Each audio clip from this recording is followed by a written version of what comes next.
Pernahkah anda merasakan penyesalan dalam hidup? Bayangkan anda melakukan satu kesilapan besar, namun akibatnya seluruh masyarakat memulaukan anda selama 50 hari. Itulah yang dialami oleh Ka'ab bin Malik, di mana beliau merupakan sahabat baginda Rasulullah SAW yang diuji dengan kesedihan dan penyesalan yang mendalam. Apakah sebenarnya yang berlaku?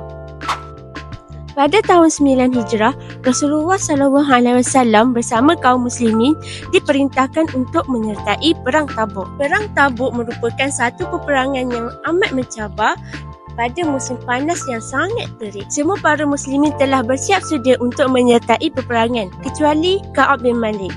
Apakah alasannya? Ketika itu, Ka'ab bin Malik telah pun mempunyai persiapan perang. Tetapi dia bertangguh dan terus bertangguh sehinggakan para tentera Islam sudah pun berangkat ke medan perang. Bila dia sedar, semuanya sudah pun terlambat. Di saat Rasulullah SAW pulang ke Madinah, Ka'ab bin Malik pun menghadap baginda. Lalu Ka'ab bin Malik pun berkata dengan jujur, "Ya Rasulullah, sesungguhnya aku tiada alasan." Berbeza dengan kaum munafik yang memberikan alasan palsu kepada baginda. Namun, Ka'ab bin Malik memilih untuk berkata benar. Namun hukumannya tetap harus dijalankan.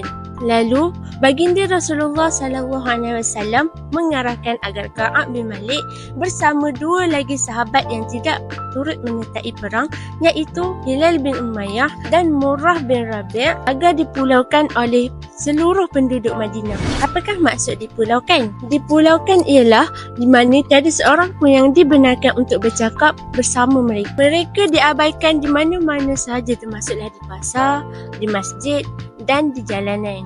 Ka'ab bin Malik merasakan dunianya begitu sempit walaupun berada di tempatnya sendiri. Hari demi hari berlalu, keadaan semakin berat. Selepas 40 hari, Rasulullah SAW mengarahkan agar mereka menjauhi isteri-isteri mereka. Ia merupakan satu ujian yang amat menyakitkan. Bayangkan, Ka'ab menangis setiap malam dengan rasa bersalah dan harapan. Namun, inilah saat kemuliaannya. Pada hari yang ke-50, maka turunlah wahyu dari langit yang berfirman, "Sesungguhnya Allah SWT telah pun menerima taubat Nabi dan para muhajirin dan ansar, dan juga terhadap 3 orang yang ditangguhkan urusannya."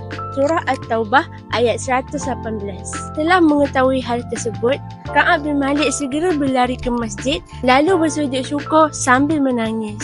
Rasulullah SAW menyambutnya dengan gembira lalu bersabda, "Gembiralah dengan hari terbaik yang pernah kau lalui sejak kau dilahirkan dari perut ibumu." Apakah yang boleh kita pelajari dari kisah ini?